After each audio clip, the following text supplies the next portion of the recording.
Welcome to another episode of the Wondering Watercolor. So today I am painting the second page in the Cute Cats watercoloring book that I make. So I will try not to ramble as much this time, try to make it a little quicker. So let's get to it. So basically this is the second page, but I kind of switch up the pages throughout the different coloring books, so it may not be the exact same page for you. Just look for this page. The reason I make the books like this is so you have a little backing that you can carry it and still have it like stretched with the clips. You can easily just remove these and then switch to whatever page you want. I like it because it's very portable. You can literally just have that, whip out your pocket brush and then start painting. Obviously I sell the little palettes, and the exact same colors in these palettes is what I'm using for this. So yeah, and I have my rag and porcelain dish here and my cup of water on the side, so I don't have to keep having to refill the reservoir. So yeah, let's get started. The very first thing is I'm going to mix. This is kind of a bluish grayish color, but I want it to be a little more blackish grayish, if that makes sense. So I'm going to put in some brown in it because it helps kind of neutralize it and kind of mix them together. Now this one is going to be a little sloppier, or not sloppier, more loose, more splattery than the first one that I made, and I'll show you why. You'll kind of get the feel for it. The very first layer is meant to be very kind of like watery and loose, just to basically establish the base color, and it'll make it a lot easier to build on top of. But also when you have more color, even if it's very faint, it'll help the highlights pop out, like the lighter portions. The lighter portions of the image will pop out a lot more. And if you want to make a certain color more desaturated, an easy way to do that is just to add more water. Like, see, for example, this is a really light wash, and that'll work just fine. And so for the first step, I'm gonna go all over. Basically, I'm gonna leave this little part is gonna be white, and then I'm gonna leave kind of like this area of the face completely white. The rest of it will be completely covered with a faint wash. So here we go. Go like that. Grab some more.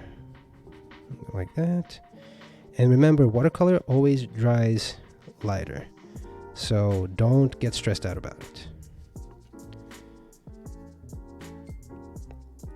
You can really kind of get a feel for it the more that you do this. There's a large reason why I started making these watercoloring books is, well, one is I couldn't really find any, but two, it's really useful to help with repetition and practice and not having to worry about drawing something new all the time and just jumping right into the watercoloring aspect. If you're just needing to practice the watercolor painting technique specifically. I'm not knocking on practicing drawing at all. Like, I draw every single day. I love it. But this is specifically to practice the technique of watercolor painting, which can be kind of difficult to grasp, especially if you can't focus precisely on it. So the next thing that I did was I grabbed some of the darker tones here, and I just started laying them down underneath the cats, kind of as a shadow, also just to show some looseness. And I'm just splattering some of the color, and then just laying it down. Don't worry if it bleeds, if it looks a little weird, because that can all be kind of regulated with the amount of contrast that we add through the use of darker values. And it adds a lot of character if you can throw some just like light texture in the background, some splatters. And it is just a watercoloring sheet. Obviously you have 8 more after this one to practice with, so don't get caught up in trying to make it look perfect. That's really kind of crucial with watercolor. I believe that it's much better to just kind of paint it and not try to make it look perfect. Believe it or not, I've had a lot of paintings that I didn't think were that good that people ended up buying just because they liked how loose they were as opposed to how perfect they were. So that's kind of interesting to think about. Part of the thing about art is that it's about expression, and making things more loose gives them more emotion and more it's more playful to the eye. But anyway, don't worry about all that. Although I'm sure my former art teachers would enjoy hearing me say that. Okay, so now that you've laid down the quick wash, it's still kind of wet. That's okay. We can go ahead and start throwing down some darker colors. So all of the stripes, like right here, like this is all kind of going to be this dark color, kind of like a dark bluish color. The rest of it, like these spots all around, that's going to be more of the brown color. And we'll mix some of the dark bluish brownish that we have down here. When we add the brown to it, it'll bring it, it'll give more vibrancy to it. And you can see that if you put it like this was the previous one, like right here, and then this is this one, so you kind of get a feel as the more you paint. But basically we'll just go right into it. So we're going to throw that down right here. Well, we will change this, is just how we want it for right now. So we'll just throw it down. And then some right here. Like that.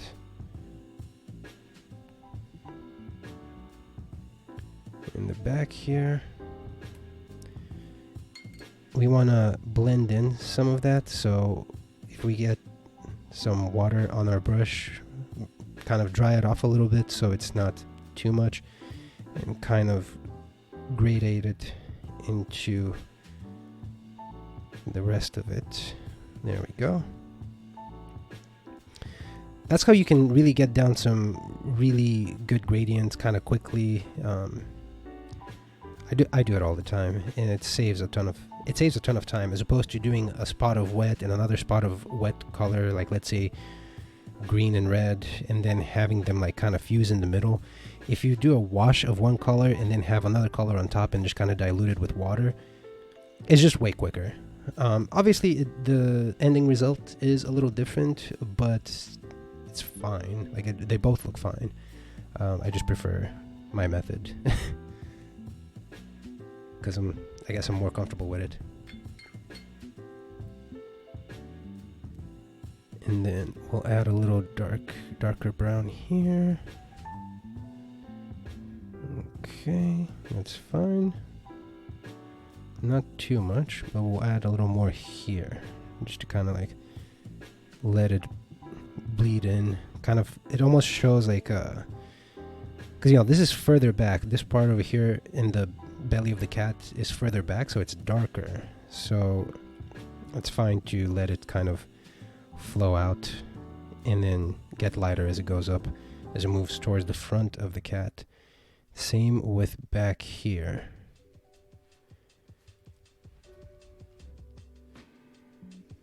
Just drop in like that.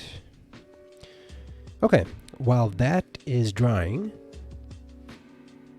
We'll go ahead and now we will shift our attention to the head of the cat, and basically we'll go right here.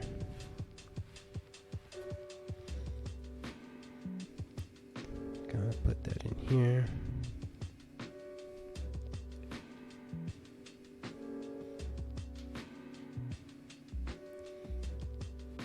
And kind of grade and dilute it.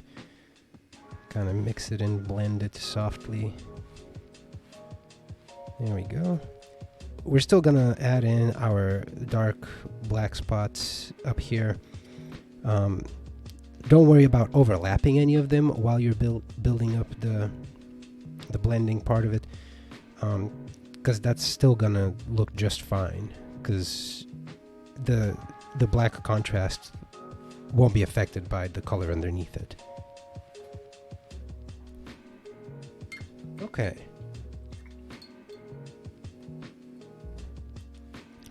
Now, while that's drying, actually, let me soften up the edge here a little more. These brushes are really easy to kind of soften edges because they're nylon, so they're nice and hard.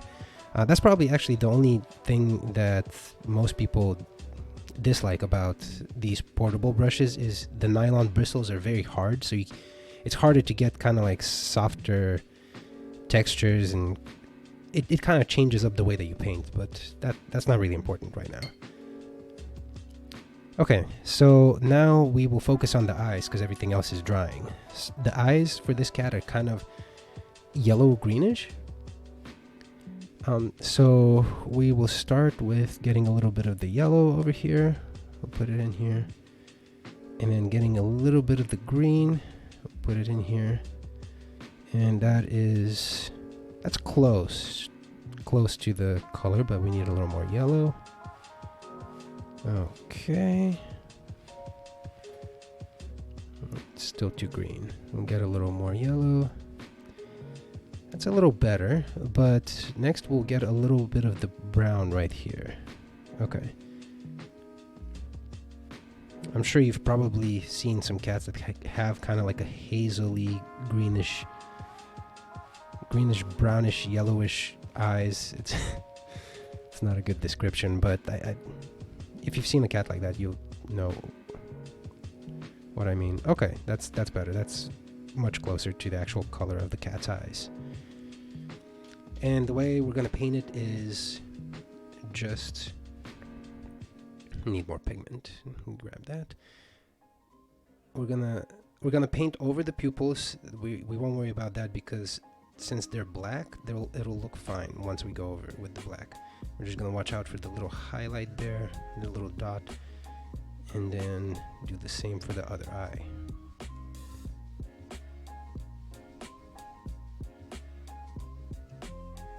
Okay, and then we can just basically dry off our brush and pick up some of that color, give it a little bit of a kind of a fade some of the value to make it more interesting. There we go.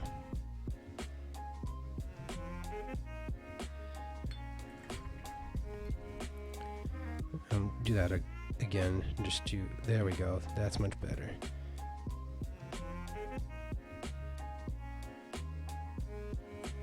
Okay. Because doing this helps give the eye the feel that it's got some depth, because it's a sphere that kind of goes around, so you have the light coming in and then it gets darker as it gets towards the bridge of the nose. So this kind of helps with that. And then the next part, this is pretty dry up here. This is still drying down here, so we will go ahead and we will mix some of the color for the ears. We'll get a little bit of this orange yellowish here, and we'll add a little bit of the white, and then we'll add a little bit of the red and get kind of like a soft pinkish kind of like skin color. Add a little more red. There we go. Okay, so that looks fine. We'll go ahead and we'll just drop that in where the ears are. Okay, same here.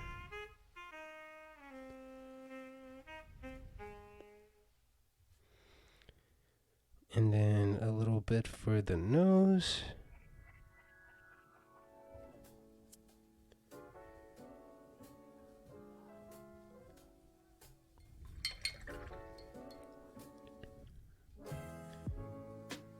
And kind of pick up some of the outer color so that we can add that depth again, or that feeling of depth.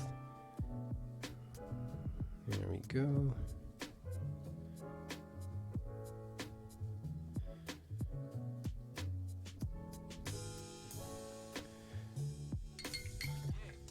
Okay. Okay, so now we're just gonna pick up the black slash deep blue here. Okay, and we're gonna be a little bold with this part. So this is dry here, and we're just gonna go ahead and just lay that down. Here's that. That. Kind of filling in where those black marks are. And this is kind of like a thin strip over here. A little more like that.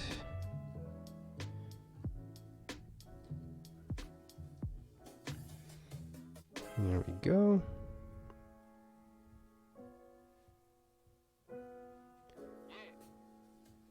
And then over here, we're gonna add kind of like this.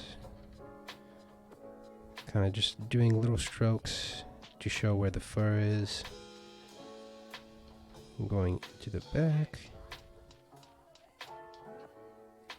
And then we're gonna follow this line.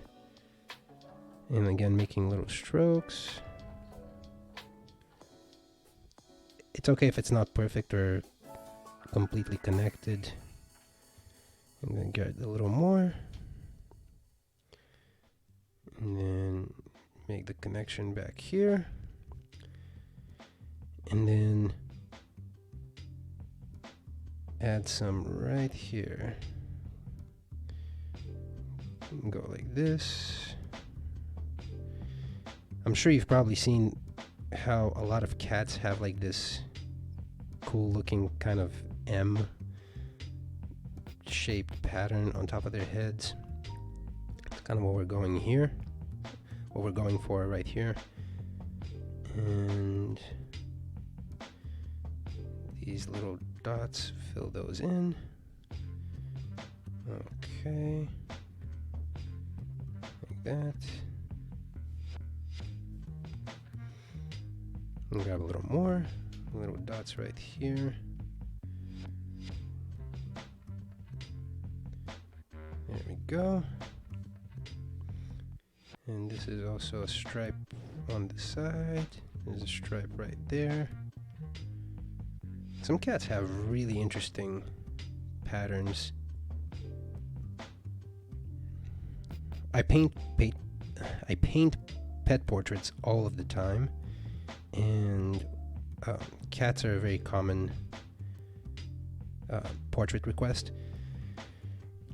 It's always really interesting to see the different patterns on the different pets. And then we go down here.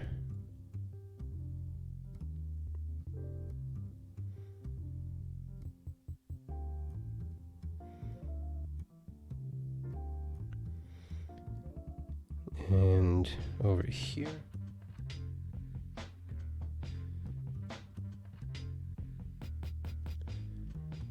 And this dot.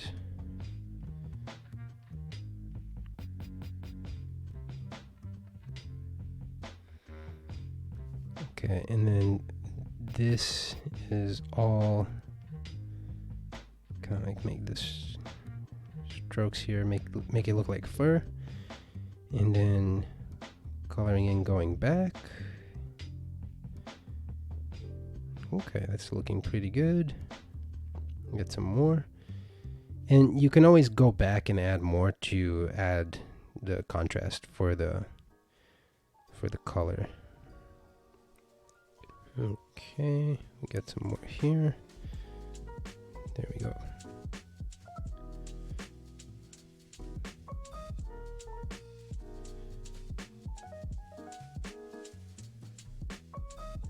Okay.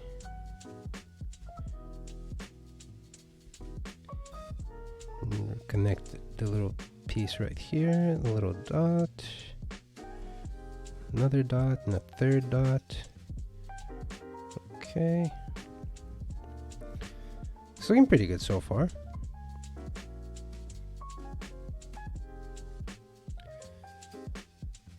So, not bad. It's 20 minutes so far into the painting, and we're more than halfway done. Probably 3/4 of the way done. Add a little bit of that. Okay. We add the color back here for the pattern on the tail. You can kind of just lay it in loosely. Okay. And do this one. Right here. Right here. This part is just kind of like coloring an actual coloring book. Just kind of filling it in. So that part's pretty easy.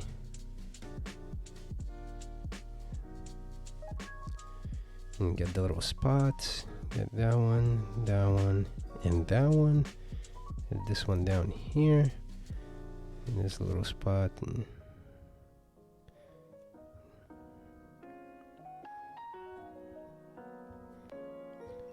And I'm gonna give just a slight kind of like outline here for the pause.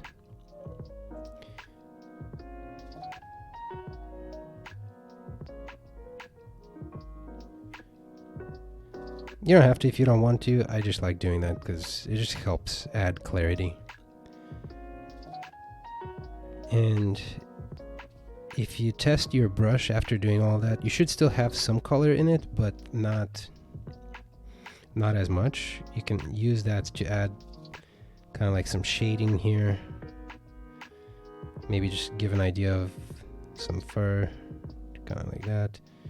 You can put some down here also, just kind of like make it a little more interesting. Also helps add some definition here where the chin is.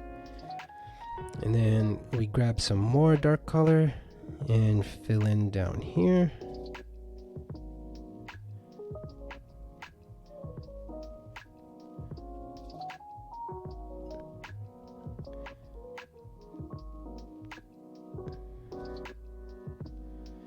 There we go. Okay. Okay.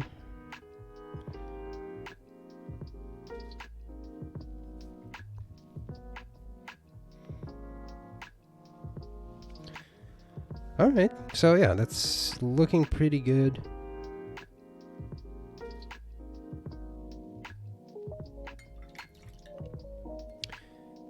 Those ears. Oh, dropped a little bit of water. There we go. Those ears need a little more contrast to show there. So I'm going to add that.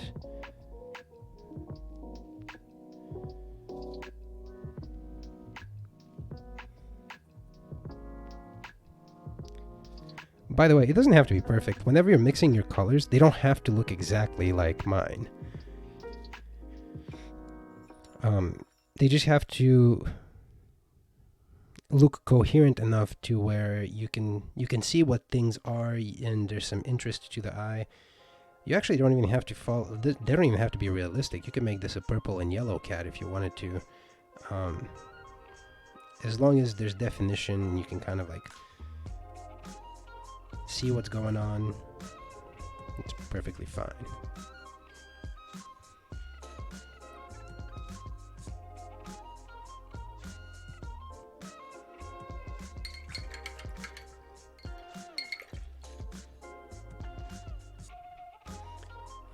Okay, and so that looks fine. Next, I'm gonna go back down here and add some more shadow. It's gonna be with the dark brown. I'm gonna mix some more dark brown.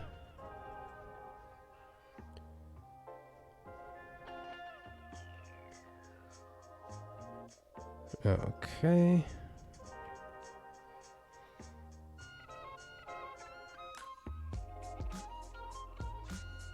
There we go. And just paint right over where the black part is. Don't worry about it.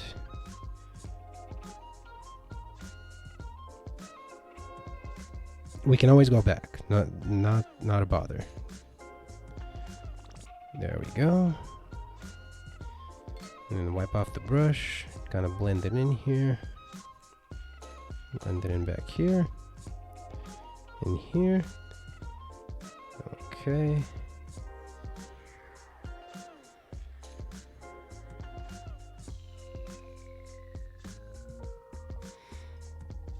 I'm leaving out some of the water and I'm just going in straight for pigment because it needs to be more intense. It needs to be darker, basically, to add that definition. I will put some back here for the ear. Like that. There we go. It gives it a little better, more clarity.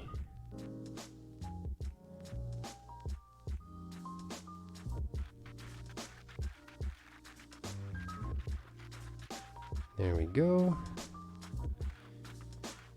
And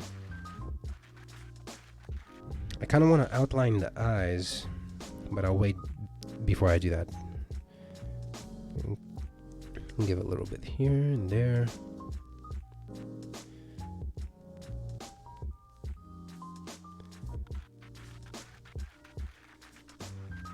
There we go. Darken it a little more.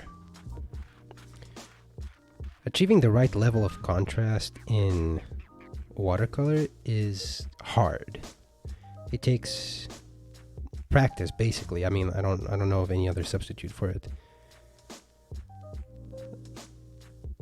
But it's not that difficult. It's just you get more familiarized with how the water flows, and it's honestly not that bad. So go ahead and throw that in here.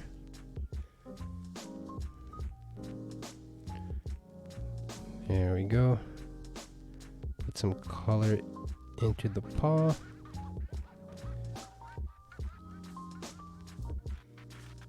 I'm still gonna leave this region white because I like the high contrasts and it makes the paws kind of pop out. There we go.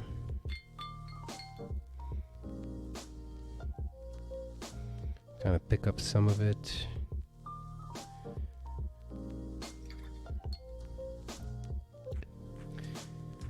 Okay, we're almost done. Now we're just gonna add just some straight black. We're not gonna dilute it with water. We'll go right. Well, hold on a second. Let me do a couple of practice strokes here. Don't want to be messing that up.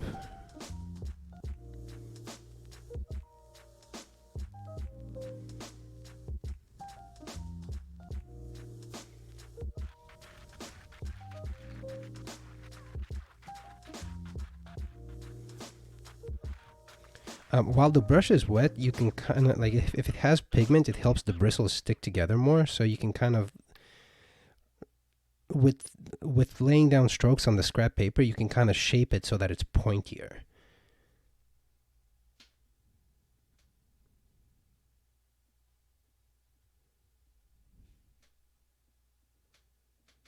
very carefully here.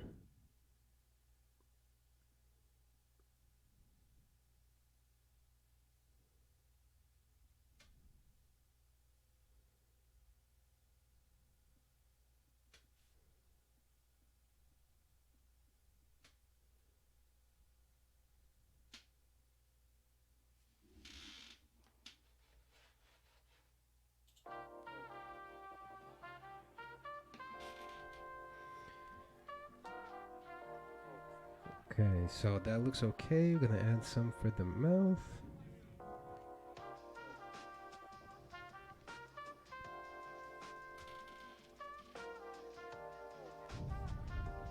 Okay, I'm gonna add a little more up here.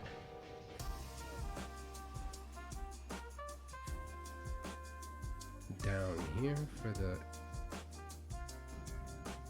bottom eyelid.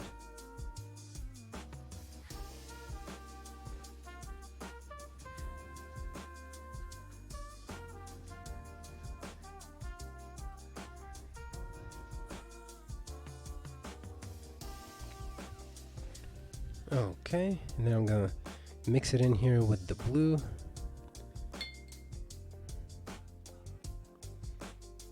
Get a little more blue.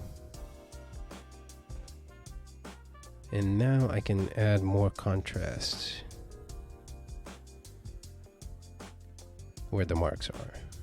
Go there, and there.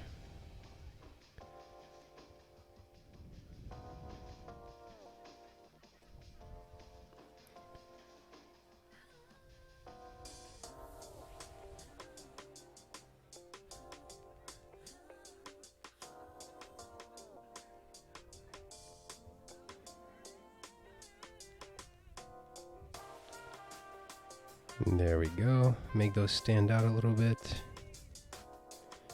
I'll even go back in between the toes here just to give more definition.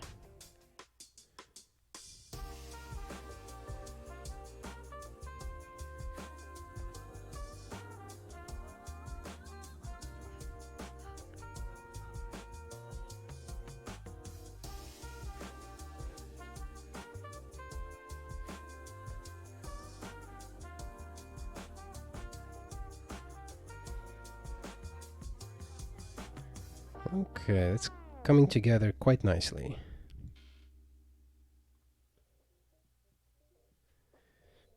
I might give a little bit of definition here on the edge. There we go. Not too much, just gently, very gently.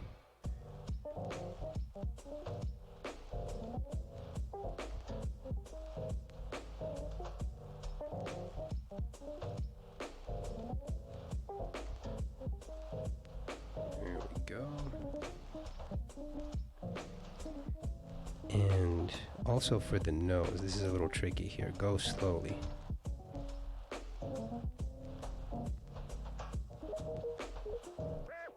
There we go. Very gently. And the last part, which is for the eyes, there is a mark right there, or the pattern from the cat's fur that goes right there, like that, and that's pretty much it. You can add the little dots if you want to for the where the whiskers come out. You don't have to, but there they are. And honestly, actually, I'm gonna add a little bit more down here for the outline of the, there we go, the face.